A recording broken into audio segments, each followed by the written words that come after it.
Hello, bertemu lagi dengan saya, Cikgu Fendi.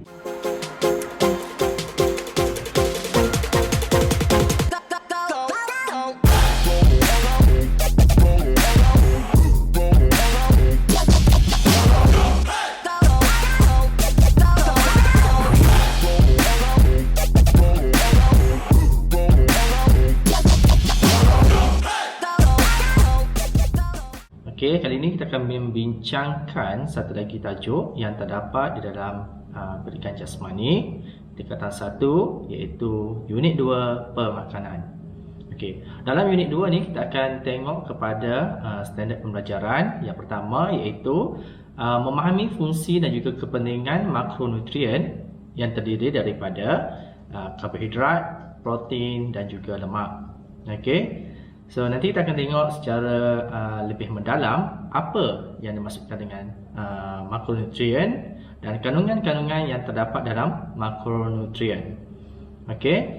Selain itu, kita juga akan belajar tentang bagaimana cara untuk memahami fungsi dan kepentingan makronutrien, iaitu mineral dan juga vitamin. Okey. Selain itu, kita juga akan menganalisis pemakanan yang sesuai berdasarkan makronutrien, okey, untuk menangani masalah obesiti serta kurang berat badan. Okey, dan akhir sekali kita akan belajar tentang bagaimana untuk menilai kepentingan pengambilan makronutrien dan juga mikronutrien mengikut kepada keperluan. Baiklah, pengambilan makanan sihat dan selamat berdasarkan makronutrien dan juga mikronutrien perlu mengikut kepada keperluan dan ianya amat penting. Selain itu, pemakanan sihat dan selamat dapat menangani masalah obesiti serta masalah kekurangan berat badan. Okey, dan tubuh badan memerlukan nutrien untuk pelbagai fungsi. Yang pertama iaitu pembesaran dan juga perkembangan badan, dan yang kedua berfungsi untuk keseimbangan sel dan juga tisu, pembekal tenaga untuk melakukan aktiviti fizikal. Okey, itu ialah dua fungsi utama mengapa kita perlu mendapatkan makanan yang seimbang. Nutrien yang seimbang serta lengkap melalui amalan pemakanan yang sihat dan selamat membantu membina tubuh badan yang sihat.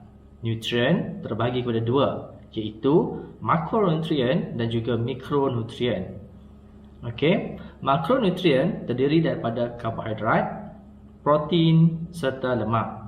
Peranan utamanya adalah untuk membekalkan tenaga dalam kuantiti yang banyak. Okey, mari kita tengok. Manakala makronutrien pula terdiri daripada mineral serta vitamin, dan peranannya adalah untuk mengawal fungsi tubuh badan. Baiklah, kali ini kita akan rungkai apakah fungsi dan juga kepentingan makronutrien dan mikronutrien. Amalan pemakanan sihat dan selamat perlu menekankan pengambilan makronutrien dan juga mikronutrien mengikut keperluan. Kita harus fahami kepentingan pengambilan makronutrien dan juga mikronutrien mengikut keperluan berdasarkan kepada jadual yang telah disediakan di dalam buku teks pendidikan jasmani pada muka surat 180. Okey. Pertama sekali tengok pada karbohidrat. Okey, jumlah sajian yang disarankan iaitu 6 ke 11 sajian dan berfungsi untuk membekalkan tenaga yang diperlukan oleh tubuh badan. Manakala berlebihan pengambilan akan menyebabkan gula dalam darah meningkat, berlakunya penyakit obesiti dan juga penyakit diabetes. Bagi masalah kekurangan pengambilan karbohidrat pula, ini akan menyebabkan berlakunya malnutrisi, iaitu anorexia nervosa dan juga bulimia nervosa. Selain itu, individu juga akan menjadi lebih kurus, lesu, lemah dan tidak bertenaga, mengalami masalah gangguan metabolisme otak serta kelaparan. Baiklah, kita akan tengok pula protein. Jumlah sajian yang disarankan iaitu sebanyak 2 ke 3 kali. Fungsi protein iaitu untuk membina sel tubuh badan. Manakala protein yang diambil secara berlebihan akan menyebabkan gangguan pada ginjal serta beban kerja pada hati.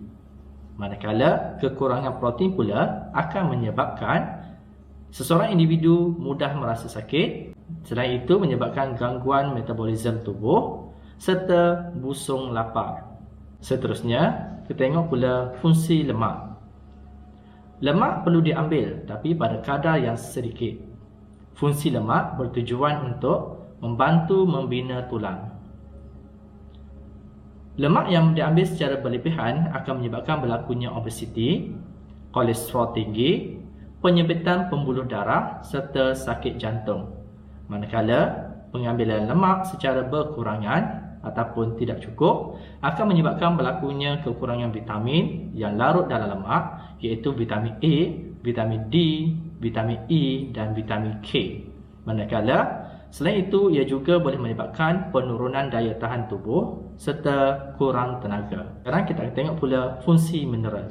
Mineral perlu diambil pada kuantiti 2 ke 5 sajian dan fungsi mineral bertujuan untuk meningkatkan sistem pertahanan badan. Pengambilan mineral secara berlebihan akan menyebabkan berlaku gangguan kerja organ, cirit-birit, muntah-muntah dan juga thalassemia. Manakala kekurangan mineral akan menyebabkan berlakunya gangguan metabolisme tubuh serta kurang zat besi disebabkan oleh penurunan konsentrasi dan juga IQ dan memudahkan jatuh sakit. Selain itu boleh menghilangkan nafsu makan serta cirit-birit.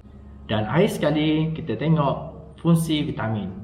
Vitamin perlu diambil pada sajian 2 hingga 3 sajian dan vitamin berfungsi untuk meningkatkan sistem pertahanan badan.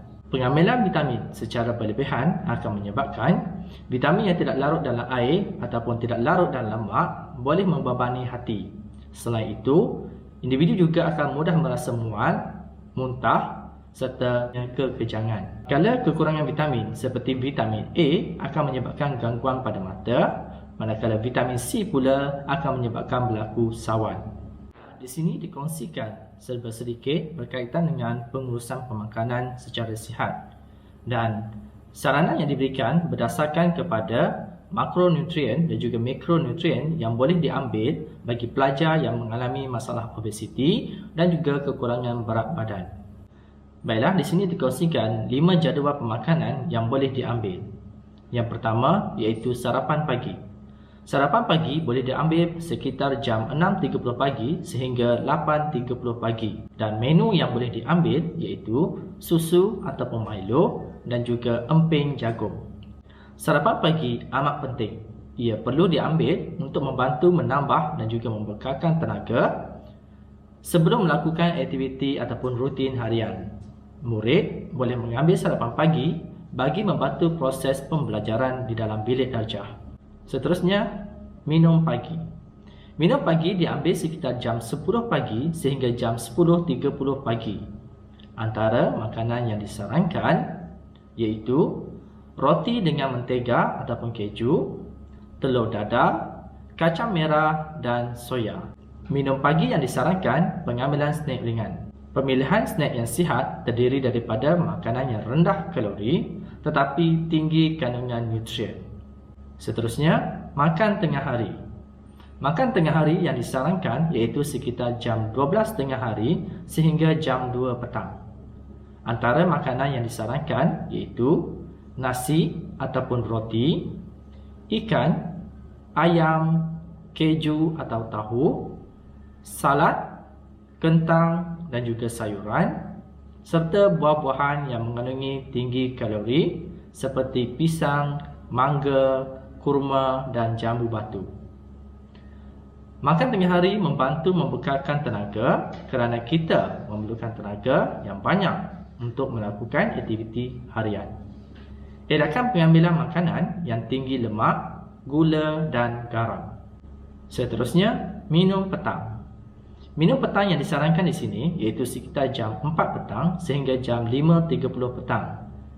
Dan makanan yang boleh diambil untuk minum petang iaitu susu, sirap bandung, campuran kacang sekitar 30 gram, roti bakar dengan madu, keju dan juga kentang, roti ataupun gandum serta buah-buahan.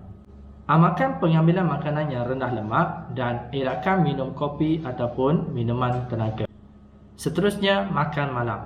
Makan malam yang disarankan iaitu sekitar jam 6 petang sehingga jam 8.30 malam.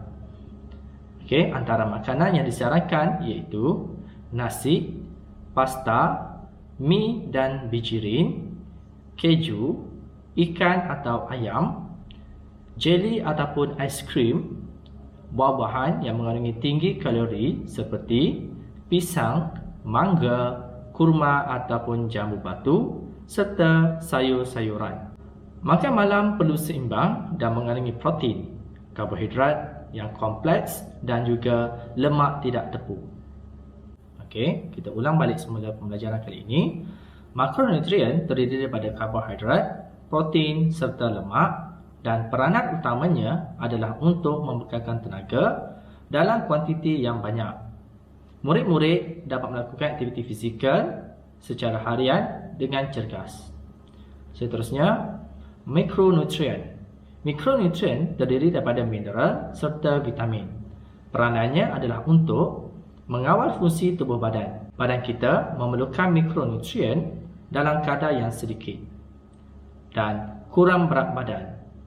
Kurang berat badan adalah keadaan yang berpunca daripada kekurangan zat makanan seperti vitamin, mineral, protein, karbohidrat, lemak dan serat dalam pemakanan seseorang individu. Kurang berat badan merujuk kepada seseorang yang mempunyai berat badan yang kurang daripada sepatutnya berdasarkan kepada pengiraan umur, berat dan tinggi iaitu BMI. Itu saja perkongsian kita pada kali ini.